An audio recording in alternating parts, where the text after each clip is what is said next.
Oi, eu sou o Alexandre Carvalho e hoje eu quero responder esse vídeo do Cava sobre se os robôs vão roubar nossos empregos.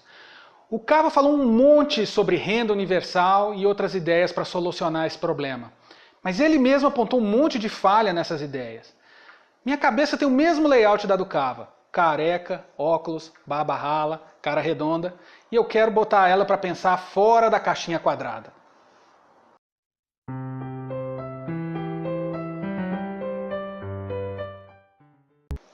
A primeira coisa que a gente tem que parar para pensar é que além dessa ameaça robótica, tem uma quantidade incontável de problemas por aí. Tudo ao mesmo tempo agora, acontecendo no mundo todo. O cara da favela está preocupado com coisas que nem passam na cabeça do cara de classe média. Lá no Mato Grosso, o pessoal está se ligando em coisas que nem passam na cabeça do paulista. Na Austrália, a obsessão é o casamento gay. Nas Ilhas Guam, o que o pessoal quer é se proteger dos mísseis que a Coreia do Norte está ameaçando jogar lá.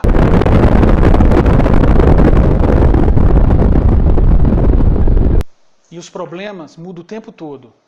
É uma metamorfose ambulante em cada lugarzinho. Deixa doido o cara que tenta fazer uma lista do que precisa ser resolvido numa cidade pequena. Imagina na economia mundial. Então, a gente precisa ter na cabeça que essa história de pessoas perdendo o emprego por causa de robô vai ser um problema sério, talvez atinja duramente muita gente, mas vai ser só mais um dos problemas. Ao mesmo tempo, no mesmo lugar e em outros lugares, vai ter muita gente lidando com problemas também sérios, mas que não tem nada a ver com o analista financeiro de JP Morgan perdendo o emprego para algoritmo. Será que é justo obrigar esse pessoal que está dando duro para manter a própria vida equilibrada, enfrentando os próprios problemas, contribuir para quem perdeu o emprego por causa de robô? Então, tá achando que tá fácil? Tem mais para complicar. É que normalmente esse tipo de problema não tem uma solução, uma resposta que resolve tudo, igual a questão de matemática. O cobertor é curtinho. Para cobrir a cabeça, a gente descobre o pé. É que a quantidade de gente, de máquina, de prédio para fazer as coisas num determinado momento é fixa, é limitada. Para fazer mais de uma coisa, a gente tem que fazer menos de outra. Para ter, sei lá, mais educação, necessariamente a gente vai ter menos casa, carro, cinema, sei lá. Normalmente, o que dá para fazer é só equilibrar mais ou menos as coisas. A gente escolhe mandar as crianças todo dia para a escola, mas vai no cinema, sei lá, só 3 vezes por ano. É por isso que na sua cidade tem mais escola do que cinema. A gente não resolveu a falta de cinema. A gente só achou a proporção adequada entre escola e cinema. E essa proporção adequada, o que a gente considera certo, muda com o tempo. Do mesmo jeito que os problemas são muitos, incontáveis, estão espalhados por aí e muda o tempo todo, o conhecimento de que proporção de coisas vai satisfazer as pessoas, de quanta escola e cinema vai agradar, também muda com o tempo e muda com o lugar. Não há especialista, nem time de especialista, por mais inteligente, por mais bem educado que seja, por mais que impressione voando de jatinho para o Fórum Econômico de Davos, que consiga fazer uma lista coerente dos problemas que a gente enfrenta, quanto mais das soluções para esses problemas. E os especialistas dizem conhecer essas soluções com uma convicção que me deixa besta.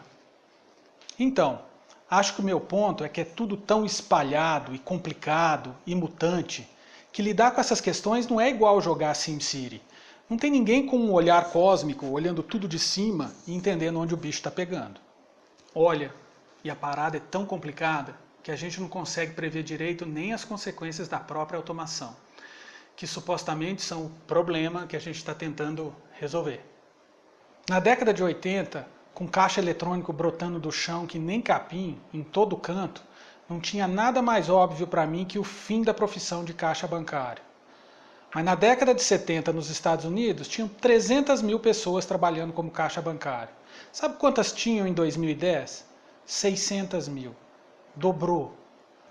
Quem gosta de citar essa estatística é o Eric Schmidt, da Google. Talvez no Brasil tenha sido diferente, mas mesmo assim é interessante. O que aconteceu é que abrir uma agência bancária com automação ficou muito mais barato. Então hoje tem muito mais agência do que tinha no passado. Eu não achei que era isso que ia acontecer com os caixas. O Uber automatizou o ato de ficar procurando o táxi e dar sinal, juntou com a automação da navegação por GPS e com a automação da cobrança por cartão de crédito. Resultado de tanta automação no Brasil? 100 mil empregos em 3 anos. 100 mil empregos. Foi mais emprego, não menos. Será que a gente pode ter tanta certeza assim de que os robôs vão tomar emprego ao invés de criar? Mas em alguns lugares fica bem óbvio que eles tiraram empregos, né? O Cava mostrou os robozinhos da Amazon que substituíram 15 mil pessoas. O Cava também disse que se a automação economizar 30% do tempo da minha equipe no trabalho, por exemplo, vamos ter 30% de desemprego. Acho que não é tão óbvio. Esse cara aqui, o Bastiat, ensinou a gente lá no século XIX que em economia é preciso prestar atenção ao que se vê e ao que não se vê. Se a automação resultar na demissão de 30% da minha equipe, o que a gente vai ver são as pessoas demitidas. Dá para listar os nomes, tirar foto, mostrar na TV. O que a gente não vai ver é que o produto que eu faço, seja lá o que ele for, ficou mais barato. Vai sobrar dinheiro no bolso de alguém. Ou do cliente que comprou o produto, ou do dono da empresa. E esse alguém vai fazer o que com esse dinheirinho extra? Gastar ou investir. De qualquer forma, vai demandar alguma coisa que antes não era demandada, ou vai demandar mais de alguma coisa. E para fazer essa alguma coisa, a gente vai precisar de mais o quê? De mais o quê? De mais gente. O efeito vai estar espalhado. Vai ser difícil de medir. Não vai dar para tirar foto. Não vai dar para mostrar na TV. Mas que vai acontecer, vai. Foi o que aconteceu no século XVIII, quando a mecanização chegou às fazendas. Naquele tempo, mais de 3/4 da população trabalhava o dia inteirinho só produzindo comida. Todo mundo nas fazendas. Imagina o que esse pessoal ia pensar se a gente viajasse no tempo e contasse para eles o seguinte. Olha, em 2017, só tem emprego nas fazendas para mais ou menos 5% da população do mundo.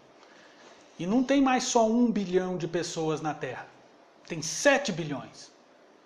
Elas iam pensar o mesmo que você e o Cava estão pensando. Não vai ter emprego para todo mundo. A gente vai morrer de fome. Vamos obrigar os fazendeiros a distribuir de graça essa comida toda que eles estão produzindo com as máquinas novas. Renda universal? Acho que a Universidade de Oxford, que o Cava mencionou no vídeo dele, teria previsto no século XVIII 75% de desemprego dali em diante. Ah, mas aí você vai dizer que isso aconteceu há bem mais de 100 anos. Deu tempo da gente se adaptar. Olha, a mesma coisa está acontecendo bem rápido debaixo do seu nariz. Na China, em 30 anos, passaram de 80% de população rural para a maioria urbana. Centenas de milhões de pessoas. Os empregos nas fazendas da China estão acabando bem rápido, mas desemprego não parece ser um problema por lá. Olha, recapitulando, até agora eu disse que os problemas são tantos, tão complicados, tão espalhados por aí, mudam tanto, que não dá nem para listar e priorizar. Pior, eu disse que não tem solução para esses problemas, que para resolver um, a gente piora outro. Tem que achar um equilíbrio. E que esse equilíbrio também muda de lugar para lugar, de tempo em tempo. E assim, a coisa fica tão complicada, mas tão complicada, que não dá para prever quais serão as consequências da automação. Não dá nem para saber se essa história de robô vai ser mesmo um problema. Ok, então qual é meu ponto? Meu ponto é o seguinte, com essa complexidade toda, não existe uma, nem um punhado de soluções centralizadas que vão funcionar. Nem imposto negativo, nem renda universal, nem imposto sobre robô. Não vai funcionar. Não tem mágica. Não tem bala de prata para meter no coração do vampiro. Então, panic? Primeiro, porque como eu já falei, existe a possibilidade dos robôs acabarem criando mais empregos do que destroem. Mas mesmo que não crie, mesmo que o desemprego seja um problema em massa, recursos humanos sobrando, em excesso, ociosos. Na história da humanidade, que tipo de gente sempre vislumbrou os recursos que estavam sobrando, dando sopa por aí, e achou um uso produtivo para eles? Que tipo de gente olhou aquela borra gosmenta que brotava do chão e não servia para nada, juntou química e criou a indústria do petróleo? Que tipo de gente olhou para a cachoeira? Cachoeira! Juntou a engenharia e criou a energia elétrica. Que tipo de gente olhou para aquele monte de terra lá na década de 70, no Cerrado brasileiro, onde não se plantava nada, e criou um celeiro do mundo plantando soja? Que tipo de gente, hein? Que tipo de gente? Ele mesmo, o empreendedor! Se a coisa apertar mesmo, se tiver muita gente sobrando, eu não tenho dúvida, os empreendedores vão achar um monte de soluções, incontáveis. Olha a oportunidade, gente sobrando, gente!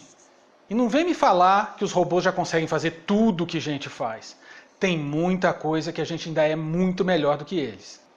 Em um nível intelectual mais alto, eu ainda não ouvi falar de inteligência artificial que filosofe, que faça pesquisa de alto nível, que faça pintura e escultura, que elabore estratégias militares e de negócios, que julgue processos civis e criminais, que faça teatro, que faça comédia stand-up.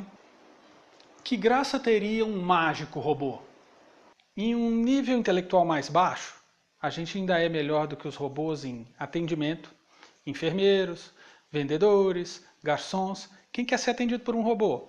Em destreza, corte de cabelo, massagem, arrumar a cama.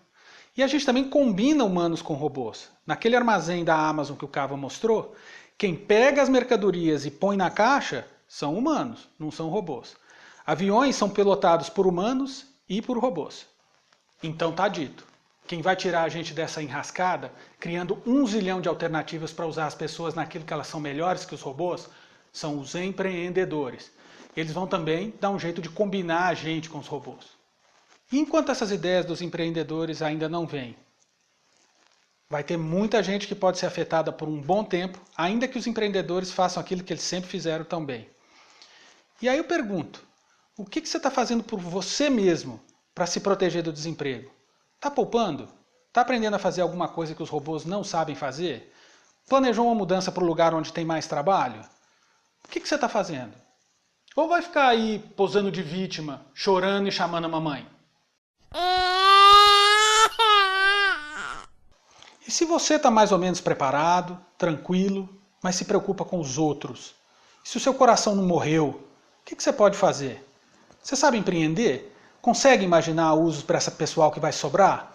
Não sabe empreender, mas tem dinheiro para investir? Invista em quem sabe. Será que você consegue ensinar para os outros as habilidades que você tem e que os robôs não conseguem fazer direito? Que tal fundar uma ONG? Que tal doar dinheiro para uma ONG? Tem um monte de coisa que você pode fazer para aplacar esse altruísmo que te consome. Só não venha fazer altruísmo com o dinheiro dos outros, nem o meu, às custas de impostos. Altruísmo com seu próprio dinheiro é bonito, é uma virtude. Altruísmo com o dinheiro dos outros é só um sentimentozinho vazio, barato. E por último, o governo. Ah, o governo! E o governo? Eu deixei o governo por último, de propósito. É porque as pessoas pensam nele primeiro, e eu acho que devia ser o último pensamento. E queria dar o exemplo. Vamos começar desmistificando essa história de governo. Quando as pessoas pensam em governo solucionando um problema, eu vejo que elas pensam num ser mítico, mágico. Tipo assim, um unicórnio, que só faz o bem, não prejudica ninguém. Até para comer, não mata nenhuma plantinha. Só come arco-íris. E até o pum tem cheiro de morango. Gente, o governo é o seguinte: políticos mais os funcionários públicos, os FUNSAs. Esses políticos mesmos que você conhece, não tem outros. E os funcionários públicos com quem você já teve contato. Na escola, no hospital, na polícia. De novo, governo não é isso. Políticos e FUNSAs. E o que eles fazem? A única coisa que eles podem fazer é tomar de uns e entregar para outros. E no meio do caminho, eles ficam com uma parte para eles. E eu nem estou falando de corrupção, de tirar uma grana ilegal. Só estou falando que para fazer esse trabalho de tirar de uns e dar para outros, eles cobram. E como são eles mesmos que definem o que ganham, eles ganham bem. E de quem eles tiram? Eles tiram normalmente de quem não tem como se organizar para fazer pressão política.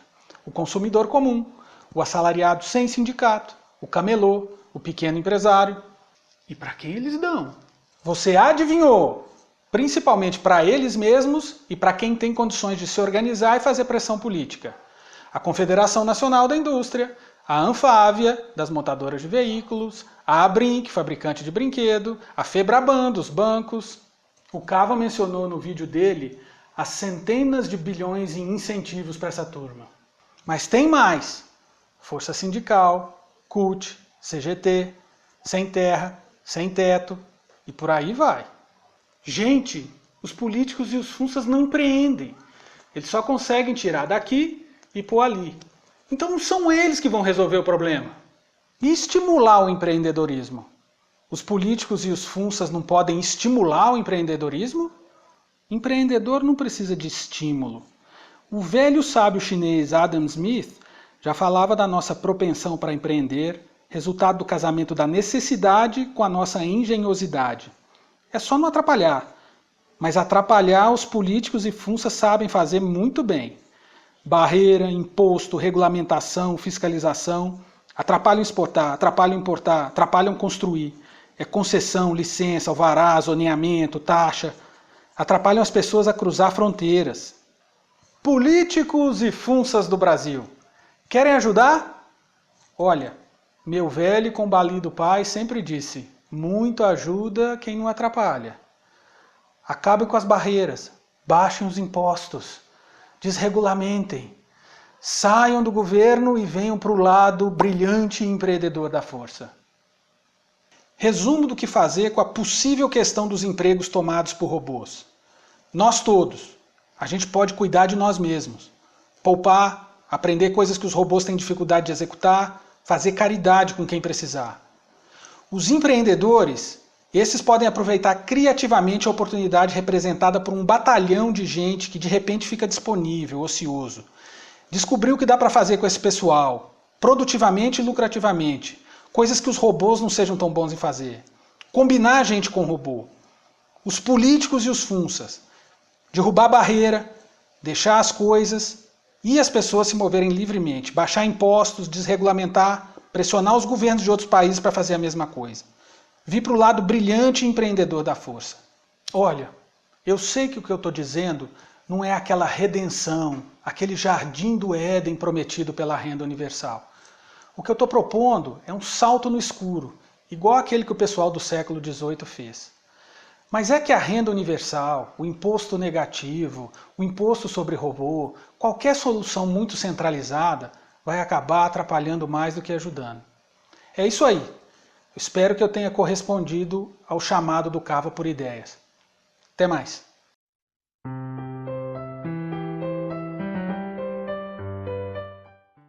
Gravando.